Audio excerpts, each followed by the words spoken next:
Espace Éco, nouveau numéro, bienvenue à tous. La Chine est progressivement devenue en l'espace des 2 dernières décennies le partenaire économique numéro 1 du continent africain. Le commerce sino-africain, estimé à 10 milliards de dollars en 2000, est passé à 220 milliards de dollars en 2014 avant de connaître une baisse ces dernières années à cause de l'effondrement mondial des matières premières. Dans le même temps, les investissements de la Chine en Afrique ont très rapidement progressé et le géant asiatique contribue actuellement à plus de 16% du total des prêts accordés au continent noir. Pour certains, cette coopération avec l'Empire du Milieu est préférable aux politiques occidentales en matière de coopération avec l'Afrique, mais pour d'autres, elle constitue un motif d'inquiétude.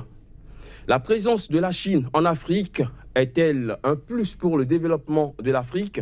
Le continent profite-t-il assez de cette coopération dite Sud-Sud? Eh bien, place au débat.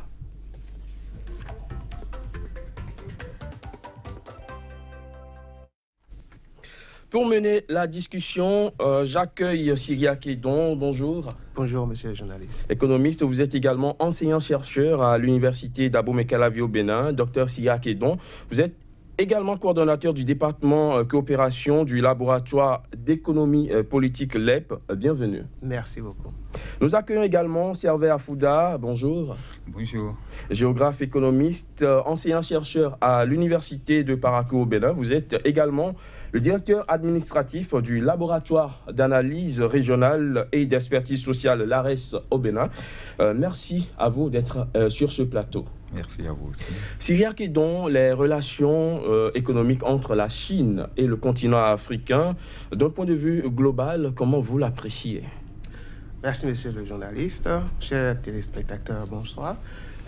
En fait, ces relations, aujourd'hui, c'est vrai que ça a commencé très vite et on a remarqué un bond assez important, comme les chiffres les témoignent, les chiffres que vous venez d'avancer. Il faut les regarder sous 2 angles.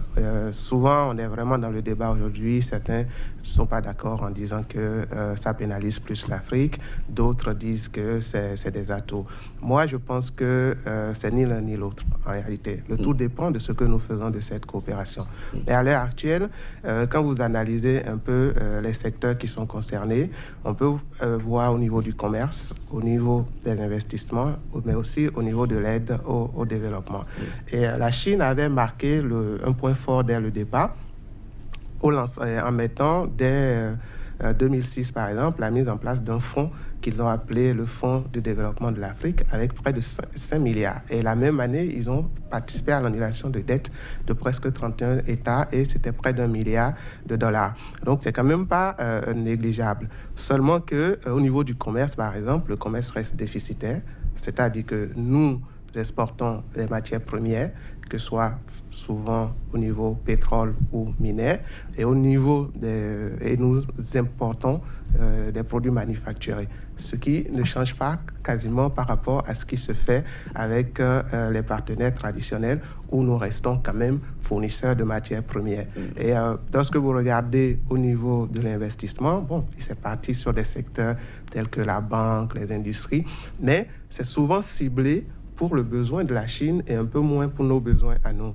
Au niveau de l'industrie, c'est vrai qu'on a des usines de montage de motos qui sont bon marché, qui permettent d'avoir les motos que nous avons chez nous, mais c'est plutôt les usines chinoises. Et quand vous regardez au niveau des infrastructures, c'est des Chinois qui viennent construire et ils importent quasiment tout. Je vais revenir à vous, docteur Cyriaque Edon. Monsieur Servais Afouda, monsieur Edon l'a dit, les fruits à tirer de cette coopération sino-africaine dépendent de ce que l'on en fait. Merci beaucoup. Docteur Edon a planté le décor. Je voudrais ajouter un élément, c'est que la Chine a su transformer sa coopération avec l'Afrique. Pendant longtemps, c'était une coopération davantage politique, liée à sa proximité de position en griffe socio-économique au niveau mondial avec les pays africains. Et de ce point de vue, la Chine avait accompagné les États africains avec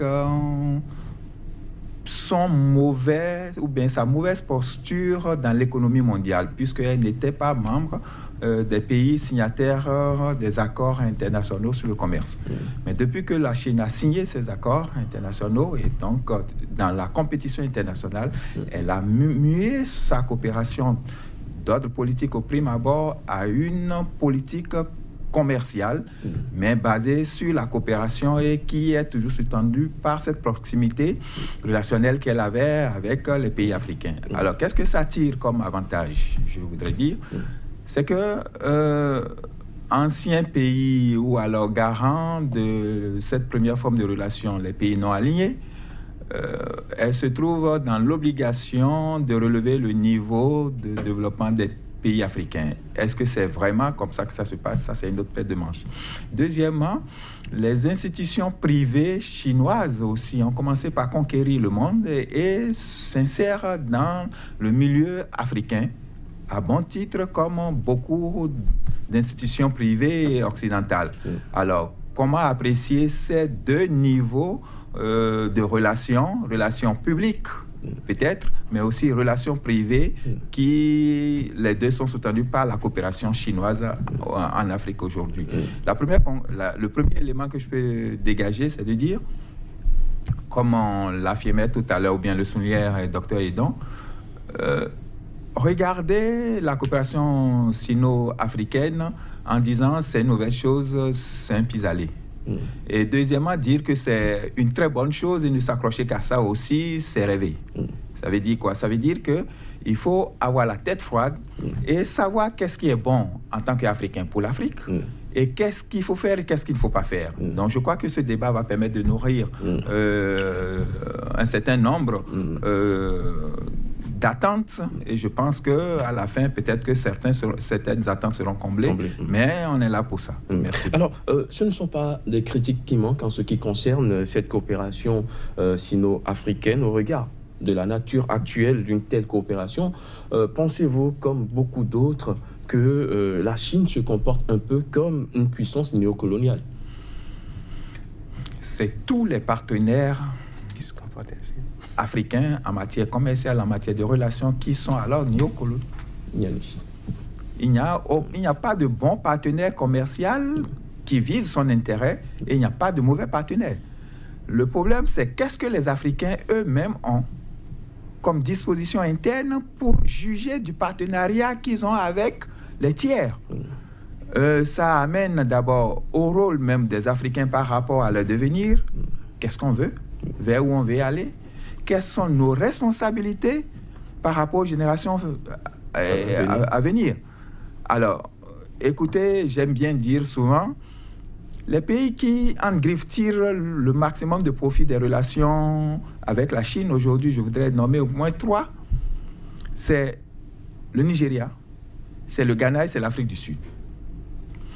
Il y a le Soudan aussi, mais le Soudan pour une autre raison. Mais ces 3 pays que je viens de citer tantôt ont mis en place un dispositif d'analyse d'abord des types de relations à avoir avec la Chine, et puis la relation, comment ça doit être tissé pour qu'ils tirent le maximum.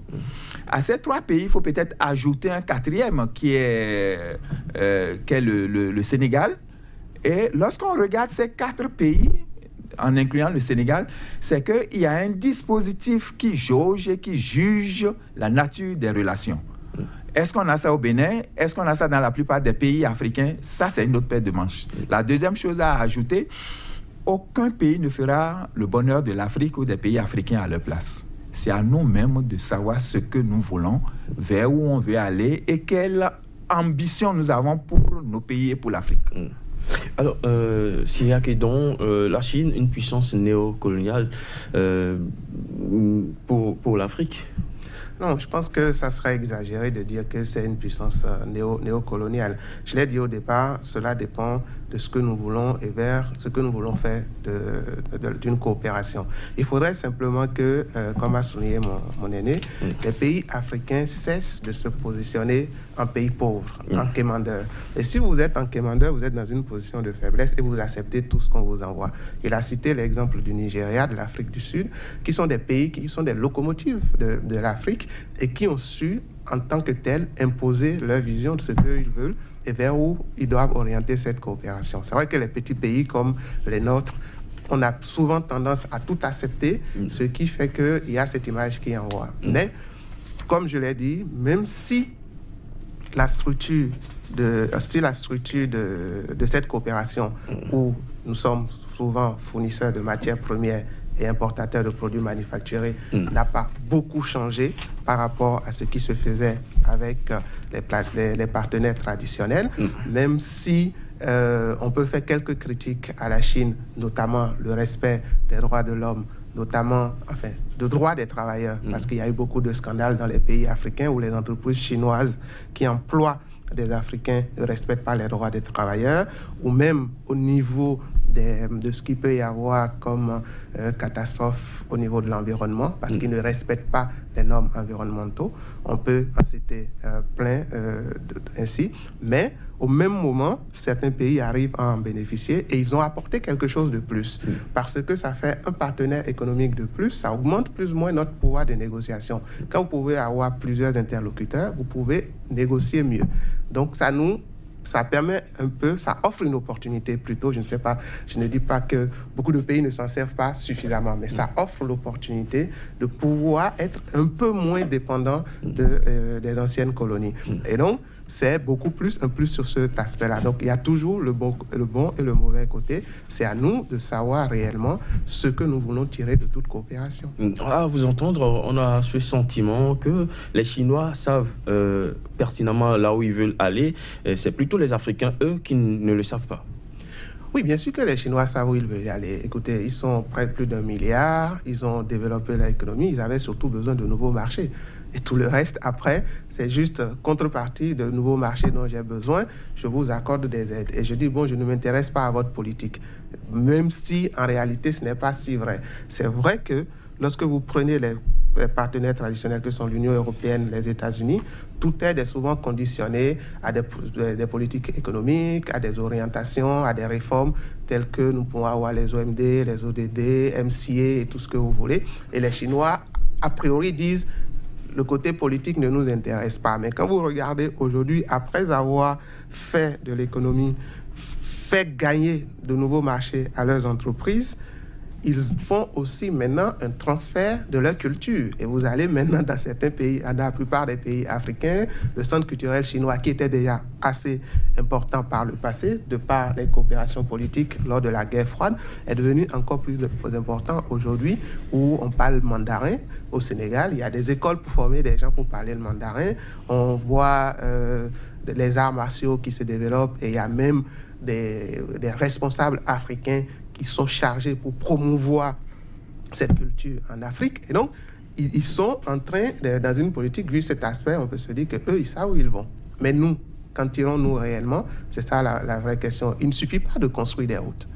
Malheureusement, on dit, les Chinois veulent vous construire des routes ou des logements et ils amènent l'ingénieur jusqu'au parfois, même s'ils pouvaient importer le sable, ils allaient importer le sable.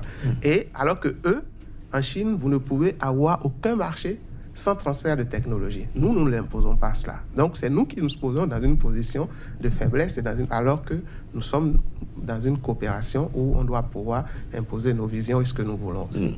Nous nous retrouvons dans une position de faiblesse, M. Afouda. Ce n'est que les Africains ne peuvent que s'en prendre à eux-mêmes. Merci d'avoir ces propos à partir desquels je vais rebondir. Je dis toujours, le développement, il faut le vouloir. Et il faut rêver pour le développement. Les Africains ont deux complexes. D'abord par rapport aux Occidentaux. Il y a un complexe congénital qui voudrait qu'on pense que le blanc est déjà supérieur à l'Africain. Et on l'a enraciné dans notre mental, dans notre psychisme. Lorsque vous êtes à côté du blanc, donc vous êtes déjà le sous-homme en griffe. Vous devrez attendre tout de lui. Quelle que soit l'initiative porteuse d'espoir que vous pouvez avoir, il faut absolument que vous soyez en bas. Mais les autres l'ont compris et puis gèrent ça conséquemment à leur seul profit. Il n'y a pas d'intérêt dans les échanges internationaux. Il n'y a pas du moins de philanthropie. Chaque pays, chaque continent aujourd'hui, avec les grands groupes qui se forment, met en place une stratégie pour gagner, les Africains, qu'est-ce qu'on fait? Il n'y a pas que la Chine qui veuille conquérir aussi des parts de marché dans le monde. Ça, c'est la mondialisation qui l'impose. Si vous n'avez pas une réaction et une action offensive, ceux qui viendront vers vous avec l'offensive vont vous écraser. Et malheureusement, l'Afrique est dans une posture d'attentiste qui fait que, depuis toujours, on est écrasé. Et il y a 2 défis qui commandent aujourd'hui un changement de posture. D'abord, on a, en termes de population et de taux d'accroissement, l'un des plus forts taux au monde. Si on était à peine 100 millions au début des années 1900, on est déjà à 1,2 million en 2017-18. Et les projections montrent que d'ici 2050, on sera entre 3,4 et 4 millions. Milliards du moins. La suite, vous voyez à peu près ce que ça veut dire. Alors, pendant ce temps, on croise les bras. Les écoles que nous avons ne montrent pas les défis de ce problème déjà lié à la démographie. Le deuxième défi, c'est que l'Afrique est insérée dans l'économie mondiale. Les autres, on est déjà battus sur nos propres marchés à l'interne. Ça veut dire que les produits qui viennent de l'extérieur viennent conquérir les nôtres à plusieurs égards. Mais il n'y a pas que les Chinois qui veuillent faire de l'Afrique c'est leur déversoir de produits finis et puis aussi réservoir pour le marché, comme pendant longtemps l'Occident le fait. Maintenant, la bagarre, c'est que l'Occident trouve un concurrent très fort. Je dis très fort. Parce que, permettez-moi de dire 2 choses aussi. Les Chinois, avant de signer les accords du commerce international, ont fait le ménage entre eux. Ils ont fait le ménage à l'intérieur. Ils ont balayé d'abord chez eux. Et c'est quand ils se sont sentis prêts parce que le pouvoir d'achat du Chinois est devenu extrêmement important. Et les Chinois se sont rendus compte qu'ils peuvent conquérir tous les marchés au niveau mondial qu'ils ont signés, en sachant qu'ils peuvent consommer ce qu'eux-mêmes produisent d'abord. Nous, on n'est pas dans cette logique. Donc, du point de vue de l'insertion de l'Afrique dans le champ économique mondial, on n'a pas de stratégie. Donc, il n'y a pas que les Chinois. Les accords de partenariat économique, beaucoup d'institutions l'ont décrié. Mon laboratoire s'est battu pendant très longtemps avec d'autres institutions internationales, je ne cite pas de nom, mais pour qu'on revoie autrement ces accords-là. Mais comment on les a signés? Pays par pays. Donc, du coup, en nous prenant individuellement, on se fragilise. Bien sûr. La Chine n'a pas accepté une éclosion à l'intérieur.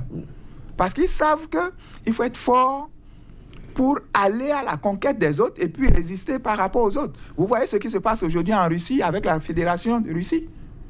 Les gens savent qu'on les a disloqués, mais il faut tout pour se remembrer, trouver la force de résister et puis maintenant d'aller aussi vers la conquête d'autres horizons. En Afrique, qu'est-ce qu'on fait? On est là à se plaindre toujours, comme quoi les autres ne nous donnent pas suffisamment d'argent, jusqu'à ce qu'on attend de l'argent pour enclencher le premier levier du développement, qu'est l'enseignement et la formation. On attend que ce soit les autres qui nous donnent l'argent.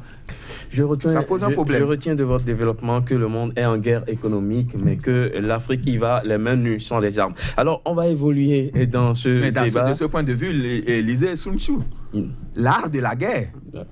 C'est un document de plusieurs siècles, de plus de 7 siècles ou 8 siècles, mais qui est toujours d'actualité, que les Occidentaux n'ont découvert que dans les années 70. Mais les Chinois ont préparé tout. Ça ne veut pas dire qu'aujourd'hui, les performances chinoises, il faut les regarder négativement. C'est comment apprendre à collaborer, à coopérer et puis à tirer profit.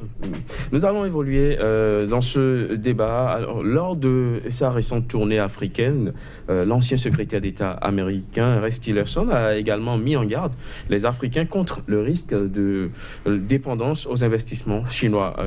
Il les a appelés à considérer les termes de ces investissements, sans quoi ils risquent de perdre leur souveraineté. Alors, les termes de ces investissements chinois, de véritables menace pour la souveraineté des Africains ou simplement des arguments d'un concurrent en perte de vitesse sur le continent? Oui, bon, je pense qu'on ne peut pas attendre une autre déclaration du secrétaire général d'État américain, puisque en réalité, ils sont tous en concurrence. Vous savez, toutes les projections montrent que l'Afrique sera le continent de demain, parce qu'il y a eu l'ère de l'Europe, après celui des États-Unis, après l'Asie, et maintenant on est en train de dire que ça va être l'ère de l'Afrique. Et le doyen l'a dit, on sera le premier continent le plus peuplé. Donc c'est un atout déjà démographique. Mais si nous ne mettons pas en place aujourd'hui tout ce qu'il faut au niveau de l'éducation, au niveau de la santé, et on ne pourra jamais être le continent de demain. On va l'être dans nos rêves. Et j'ai l'impression qu'à force de nous rabattre les oreilles que l'Afrique sera le continent de demain, on s'y complaît. Je pense que ce n'est pas aux Américains ou aux Européens de nous dire il faut revoir les termes d'échange. La première chose, c'est qu'il faut commencer par parler d'une seule voix. On a des zones qui existent, des zones économiques, on a des zones, des alliances qui existent, mais ce n'est pas encore cela. Écoutez, quand on dit l'Union africaine qui se fait construire son siège par les Chinois, c'est déplorable. Quand on dit la CEDEAO qui se fait construire son siège par la Chine, vous prenez le budget de l'Union européenne, à peine 15% est financé par les États membres. Donc, quand on sera toujours dans cette posture, on sera toujours dépendant, que ce soit de la Chine, vous voulez dire, de l'Union africaine. À peine 15% provient des membres. Le reste, c'est les partenaires au développement. Si moi, je vous donne l'argent, je vous dirai ce qu'il faut faire. C'est aussi banal. Donc, tant qu'on sera toujours dans cette posture de commandeur de la personne qui ne veut pas, on aura toujours les thèmes que nous avons. Il ne suffit pas de le décréter pour dire qu'il faut revoir nos thèmes d'échange, il faut revoir ceci. Non. Au jour d'aujourd'hui, nous avons les thèmes d'échange que nous méritons. Seulement que certains pays s'en tirent mieux. Et quand on doit regarder ces pays-là, ce n'est pas pour autant que ces pays sont boycottés. Ce n'est pas encore très haut chez eux non plus, mais ils s'en tirent mieux. Tel que le Nigeria ou l'Afrique du Sud qui a été cité ici. Mais il faut vraiment que c'est les pays africains eux-mêmes qui doivent se réveiller et se dire, bon, est-ce qu'on va continuer à négocier de façon individuelle comme nous le faisons, ou à défaut de négocier au niveau de l'Union africaine de façon globale, au moins les différentes zones qui existent peuvent négocier dans une seule voie. Alors, ce que l'ancien secrétaire d'État américain a surtout voulu faire comprendre aux Africains, aux gouvernements africains, c'est qu'ils contractent tellement de dettes envers la Chine qu'ils mettent en gage leur indépendance aussi bien politique qu'économique. Oui, du point de vue de l'analyse économique, oui. Si vous dépendez exclusivement d'un seul partenaire, vous êtes fragile. Il faut répartir les risques en dépendant de plusieurs partenaires. Mais en réalité, écoutez, mais le crédit américain vis-à-vis de la Chine, c'est incroyable au point ils ne peuvent pas payer. Ils disent il faut renégocier. Donc de ce point de vue, ça ne répond pas aujourd'hui à ce que nous avons à recevoir comme initiative pour mieux se gérer. Ça, c'est la première chose. La deuxième chose que je voudrais dire un peu avec du recul. Vous savez, au début des années, du moins avant la colonisation, les Arabes disaient contre la gale des chameaux, mettez le goudron. Recourez au goudron. Mais contre la pauvreté, faites un tour au Soudan.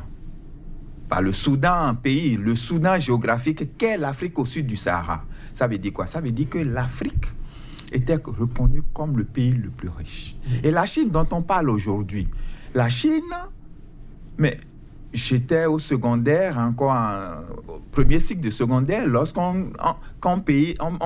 il fallait citer les pays les plus pauvres au monde, c'est la Chine. Et on dit à peine un habitant, quand il élève son niveau, à un poste radio. Sinon, la Mercedes de tous les Chinois, c'est le vélo. Vous comprenez ce que ça veut dire aujourd'hui? Donc, les gens se sont mis au travail. Lorsque on reconnaît ici en Afrique le droit du travailleur, mais comparé au droit du travailleur en Chine, on n'est pas dans la même posture. Les Chinois travaillent en tout cas 24 heures sur 24 heures, il n'y a pas de dimanche. Moi, j'étais en Chine. Et j'ai vu comment les Chinois travaillent. En tout cas, les localités sont toujours des chantiers.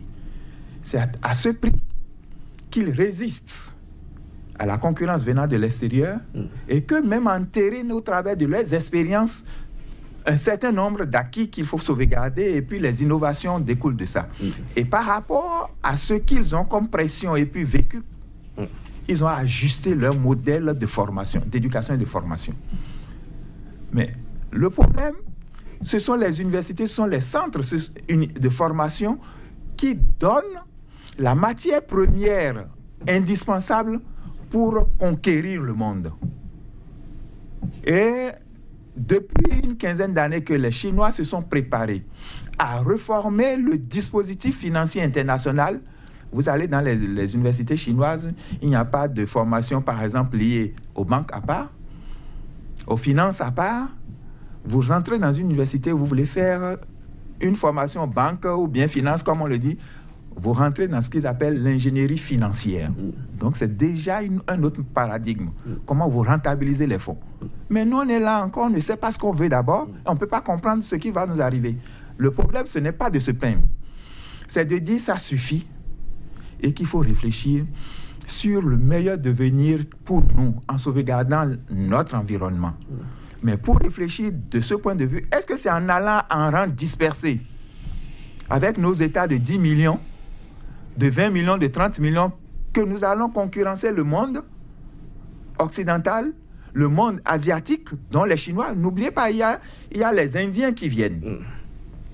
Mais si on reste là, dans les jérémiades, en disant les gens ne nous ont pas suffisamment donné d'argent, ou bien on est confronté à telle catastrophe, il faut... Tous les pays du monde ont des catastrophes et il n'y a pas d'argent non plus partout.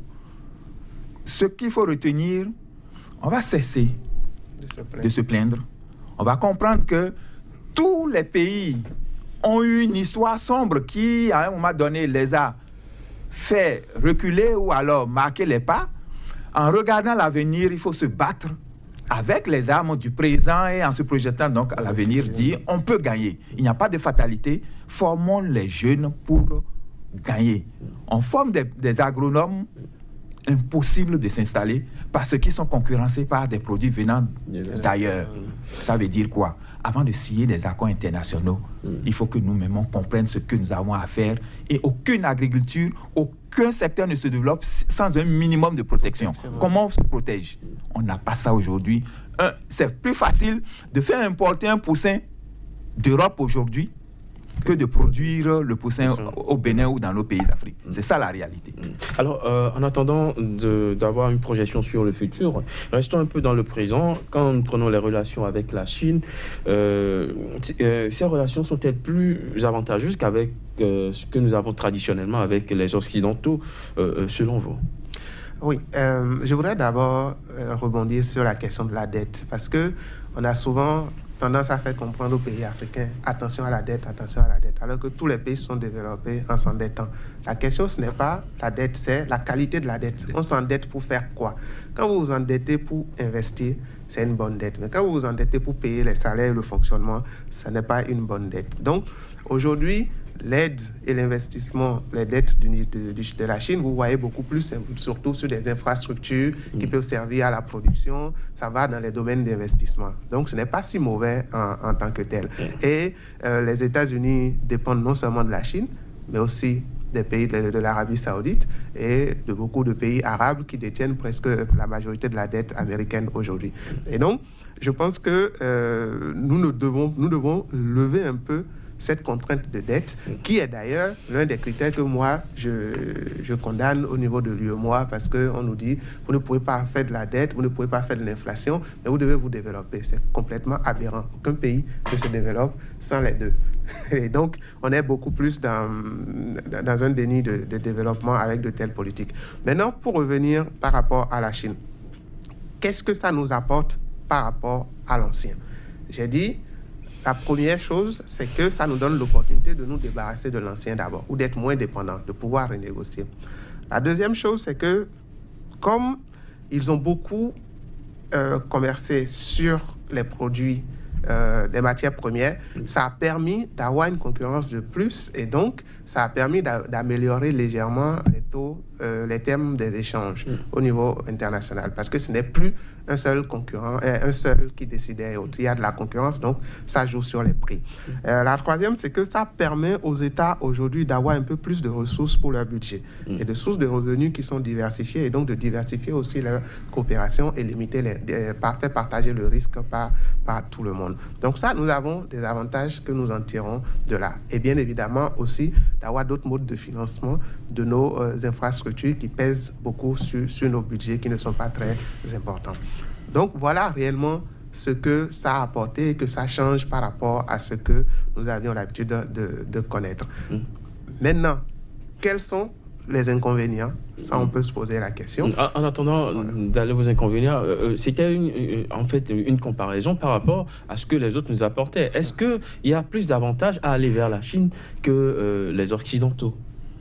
Non, je pense qu'il faut se servir de la Chine pour mieux tirer profit de la coopération traditionnelle, c'est-à-dire des Occidentaux, parce qu'on sort maintenant des coopérations bilatérales vers des coopérations multilatérales, et on a de plus en plus de partenaires. Et comme a soulevé mon doyen, ce n'est même pas que la Chine, il y a l'Inde aussi qui se positionne, et il y a les autres pays africains aussi, la BRICS, et tous qui sont là aujourd'hui. Mais il faut plutôt se servir de la Chine pour pouvoir tirer profit de l'autre parce que ça va nous permettre d'augmenter notre pouvoir de négociation. Et ça nous permet de savoir que si le FMI, la Banque mondiale ou l'Union européenne disent nous on ne veut plus financer telle chose, dit bon, la Chine a proposé ceci. Et on l'a vu plusieurs fois où ils se retrouvent concurrence sur les projets, sur les projets d'investissement dans nos pays. Et finalement, c'est celui qui a meilleure offre qui l'emporte. Donc, c'est de bonne guerre. C'est de bonne guerre. Monsieur Afouda, l'avantage, c'est de quel côté? De la Chine ou bien des partenaires traditionnels? Je pense d'abord que la présence de la Chine en Afrique est une chance pour l'Afrique elle-même par rapport à ses partenaires traditionnels. Vous savez très bien qu'il y a un côté paternaliste qui a toujours été décrié par les pouvoirs publics dans nos relations avec l'Occident. Ça, c'est évident. L'arrivée de la Chine permet de comprendre qu'il n'y a pas une seule voie au travers de laquelle il faut se développer. Donc, ça induit un peu la concurrence et ça montre aussi qu'il faut bémoliser tout ce qui venait comme ancien tuteur, ancien pater qui doit pouvoir dire les enfants, écoutez, mettez-vous en rang ou non. Ça, c'est la première chose. La deuxième chose est que dans ce jeu de relations, je voudrais mentionner qu'il y a par exemple le Maroc, donc pays sud, qui a investi plus que certains pays traditionnels occidentaux ces 3 dernières années en Afrique. Donc, ça veut dire que les pays émergents commencent aussi à trouver dans le champ relationnel avec l'Afrique tout ce qu'il y a comme rente, comme position. Le Maroc est un pays africain qui attend aussi des investissements d'autres pays ou alors des formes de relations avec d'autres parties du monde. Mais lorsqu'on prend globalement l'Afrique, n'oublions pas que, je reviens là-dessus, pour tirer profit, ou bien pour dire qu'on a des profits, il faut l'analyser, secteur par secteur, et peut-être certaines fois même au détail près. Le constat qui est fait aujourd'hui, c'est que 60 ans après, l'Afrique n'est pas industrialisée. Mais qu'est-ce qui a permis de structurer les économies? C'est l'industrie. C'est l'industrie qui a permis d'accueillir d'abord ce qui vient de l'agriculture et qui a permis aussi de développer d'autres secteurs. La Chine s'y est mise. Elle a gagné ce pari d'industrie qui permet de valoriser la matière première agricole. En Afrique, vous pouvez industrialiser aujourd'hui? Ce n'est pas possible. Pourquoi ce n'est pas possible? Le coût de l'énergie, c'est 5-6 fois plus cher, voire 10 fois plus cher en Afrique que en Occident. Et on veut aller sur le même marché international. Qu'est-ce que vous allez produire en achetant l'énergie au coût que nous avons pour aller sur les mêmes marchés? Le nucléaire, c'est de l'énergie à moindre coût. Mais par rapport à tout ce qu'il y a comme risque, on suppose que l'Afrique n'a pas encore les moyens humains. Et puis aussi la responsabilité de gérer le nucléaire. Mais que d'autres viennent nous gérer le nucléaire civil à des fins de production pour améliorer la productivité industrielle. Tout part de là. C'est l'industrie qui structure. C'est l'industrie qui va arrêter la vague des migrants hors d'Afrique. C'est l'industrie qui accueille ceux qui laissent leur terre au profit d'autres au village, en venant en ville ou bien dans les zones industrielles. Donc, le défi de l'Afrique, c'est l'industrie. La guerre aujourd'hui, ou bien ce que moi je voudrais envoyer comme message aux dirigeants, faites jouer la concurrence entre la Chine et l'Occident pour qu'on s'industrialise. Et ça suppose qu'on puisse avoir l'énergie électrique à moindre coût. Les premiers qui vont se donner dans ce secteur, on prend. Et je pense, si c'est les Chinois sont les premiers, et en analysant leur offre, on préfère les Chinois. Pour se développer, lorsque vous avez un partenariat, il n'y a pas de sentimentalisme. Les Occidentaux ont mis en place tout un dispositif pour que le schéma de conquête des parts de marché, tous azimuts, il puisse être gagnant. Les Chinois sont en train de faire ça. Et la concurrence qui se gère en Afrique, c'est au travers d'abord du pétrole. Et les produits pétroliers, en attendant que l'énergie solaire ou toutes les autres formes d'énergie alternatives se mettent en place, c'est d'abord le pétrole. Et on sait tout le dispositif dans chaque coin d'Afrique par rapport à cette concurrence-là. Donc, qu'on puisse avoir de l'énergie à moindre coût pour que l'Afrique aussi s'industrialise. Alors, Siak Edon, vous avez cité tout à l'heure les avantages que l'Afrique a commercialisé, à avoir une coopération avec la Chine, mais vous étiez sur le point de citer des inconvénients. Oui, juste avant, je voudrais aussi, il y a deux barrières qu'on oublie souvent lorsqu'on parle de l'industrialisation aussi, c'est le capital humain et c'est la fiscalité. Et au niveau du capital humain, qu'est-ce que la Chine a fait? La Chine, en anticipant qu'elle va pouvoir devenir une puissance demain, a commencé par former et envoyer des gens se faire former dans les grandes universités occidentales. Et quand ils finissaient, ils mettaient en place une politique avantageuse de rapatriement, avec obligation de revenir. Au Bénin, pendant longtemps, on a donné des bourses à des gens. Quand ils finissent, on ne sait même pas où ils sont. On a donné des bourses à des gens qui vont faire des choses dont on ne peut jamais utiliser au Bénin. Moi, j'ai rencontré durant mes études des Béninois très doués, mais qui ont fait de l'énergie nucléaire. Bon, s'ils vont travailler dans le nucléaire, ils vont rester chez Alstom après ou chez... En même temps, faut-il les faire revenir si on n'a rien à leur proposer? Non, mais ça doit rentrer dans un package. Une politique, une fois que vous mettez en place une politique, on fait le point de la main-d'œuvre, le capital humain disponible, et on regarde à court, moyen et long terme quel est le capital humain et le type de capital humain dont on aura besoin pour pouvoir atteindre les objectifs qu'on s'est fixés. Lorsqu'on a fait Bénin Alafia, on devrait déjà y penser. Lorsqu'on fait le PAG, on y pense, on doit y penser. Et au même moment, chaque année, on refait la politique et pour avoir une vraie politique intégrée de la formation. C'est pour ça que souvent, quand j'entends dire il y a inadéquation de la formation et du marché du travail, je trouve que nous exagérons et que nous faisons de mauvais diagnostics. Il y a inadéquation de la formation et les politiques de développement. Parce que quand vous parlez de marché de travail, c'est comme si le marché de travail aujourd'hui ne va jamais évoluer, va rester la même chose. Et donc, on doit former pour le marché du travail qui est là. Bref, donc c'est pour dire qu'il y a cet effort que nous devons faire sur l'éducation et nous ne devons pas hypothéquer notre éducation. Nous l'avons hypothéquée avec le PASS pendant des années et aujourd'hui, nous sommes en train de payer les conséquences de cela. Demain, si nous ne réagissons pas très vite dès aujourd'hui, nous allons être complètement largués. Et ça, c'est un risque que je voudrais relever ici. Pas seulement parce que je suis enseignant, mais il faut que nous repensons à cela. Maintenant, quant aux questions des inconvénients, les menaces, c'est que nous ne savons pas combien de temps va durer cette coopération. Combien de temps on va continuer à avoir ces ressources pour nos budgets. Si la Chine un jour se dit, bon, j'ai obtenu ce que je veux, je n'en veux plus, je commence par baisser ma présence en Afrique, ça va se faire. L'autre, c'est beaucoup plus au niveau de l'encadrement de ces investissements. Et j'ai parlé des menaces environnementales. On a vu des pays où des tissus, il y a eu une déforestation totale à cause de l'exportation massive du bois vers la Chine.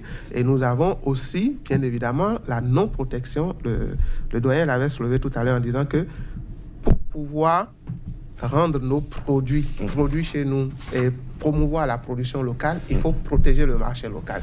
Et cette protection n'existe pas aujourd'hui. Et on a vu que l'importation massive des produits chinois ont permis de faire disparaître complètement certains produits au niveau local. Donc, il y a cette concurrence déloyale que nous devons réagir aussi, qui reste une menace. Donc, la menace, elle est bien au niveau de l'industrialisation. Beaucoup de pays qui avaient un petit niveau d'industrialisation, notamment dans le secteur du textile, ont vu ces secteurs disparaître avec l'importation massive des pailles, des tissus venant de la Chine. Et ceux qui avaient dans certains autres secteurs ont vu que ça, avec la concurrence chinoise, que ça a fini par disparaître. Donc la deuxième, c'est au niveau environnemental, et la troisième, c'est au niveau de notre capital humain, qui peut rester juste à être ouvrier si on continue dans le sens où nous sommes aujourd'hui. L'autre inconvénient, c'est qu'il y a ce fait que les aides de la Chine sont liées et qu'ils ont forcément souvent besoin d'amener les main-d'œuvre depuis la Chine, ce qui fait que l'Afrique ne profite pas des transferts de technologie, par exemple. Oui, parce que nous ne formons pas pour ça. C'est ça la vraie question. C'est ça que je disais tout à l'heure, que les Chinois ont formé d'abord, et après, au même moment, dès qu'ils donnaient un marché, ils imposaient un transfert de technologie. Donc, ils imposaient qu'il y ait des Chinois à tous les niveaux de la chaîne de production, aussi bien ouvriers, au niveau des ingénieurs et au niveau des cadres, parce qu'ils ont cette main-d'œuvre qui est là. Mais aujourd'hui, l'Afrique n'en profite pas de ces transferts de technologie. Le problème se situe aussi à deux niveaux par rapport à ce que M. Edon dit. Écoutez, si vous n'avez pas une force pour négocier, on vous impose ce que vous voulez. La Chine, les partenaires de la Chine savaient qu'ils ont un marché d'1 milliard qui avait commencé par voir son pouvoir d'achat augmenter. Ça veut dire des petits produits que vous pouviez acheter avant, vous commencez par aller aux produits de luxe. Et ça, les gens en sont conscients. Donc, en Afrique, on va négocier, mais individuellement. On n'a aucune force. Et si on va négocier individuellement, cette force, quel que soit le gouvernement qui se met en place, le pouvoir qui se met en place, on n'aura pas gain de cause. Du coup, il y a plus d'inconvénients. Mais ce qui est extrêmement intéressant à souligner, c'est que la Chine est verte. La déforestation ne se fait pas. Bien au contraire, en Chine, il y a une reforestation. Même dans les zones les plus déshéritées par la nature. Pour revenir, lorsqu'on n'a pas une stratégie, que ce soit chinois ou occidentaux, il y aura un système de prédation ou des ressources naturelles, ou ce qui n'est pas ressources naturelles, donc l'économique humaine. Écoutez, il y a les Occidentaux qui ont fait de la grande déforestation ailleurs. Je ne veux pas citer de pays. Il y a des Occidentaux qui ont fait de la grande déforestation ailleurs, pas seulement les Chinois, parce qu'il y a un manque de stratégie. On n'est pas suffisamment fort pour contrer les velléités offensives liées au marché que viennent faire certaines personnes et certaines institutions ou coopérations. Alors, en termes d'inconvénients, c'est facile de dire tel partenaire, sa présence donne des inconvénients. Du point de vue de l'environnement, vous voyez ce que les compagnies pétrolières ont fait au sud du Nigeria. Ces compagnies pétrolières ne sont pas chinoises. Donc, c'est de bonne guerre par rapport aux différents partenaires pour dire, pousse-toi pour que moi je reste parce que j'étais toujours là. Les inconvénients à souligner ne relèvent que des stratégies que nous aurions mis en place pour identifier la nature de nos formes de partenariat avec les pays tiers, quels qu'ils soient. Il n'y a pas d'inconvénients ou d'avantages avérés dans un champ de partenariat au départ. Vous vous asseyez, mais d'égal à égal, et vous tirez les conclusions en disant ça c'est bon pour moi, l'autre C'est pas bon. Donc c'est des partenariats gagnant-gagnant qu'il faut obtenir. Ce qui n'est pas le cas actuellement.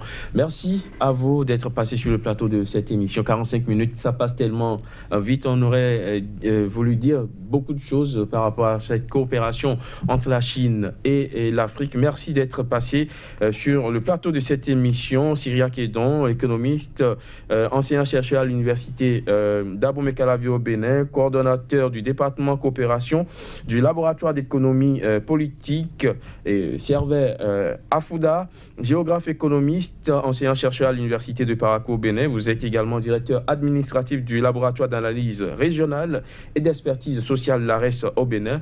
Merci à vous d'être passé avec vos différentes explications et analyses. Mesdames, Messieurs, ce sera tout pour aujourd'hui. Rendez-vous dans une semaine. Surtout, restez avec nous. L'information revient sur SICA. Merci. Thanks.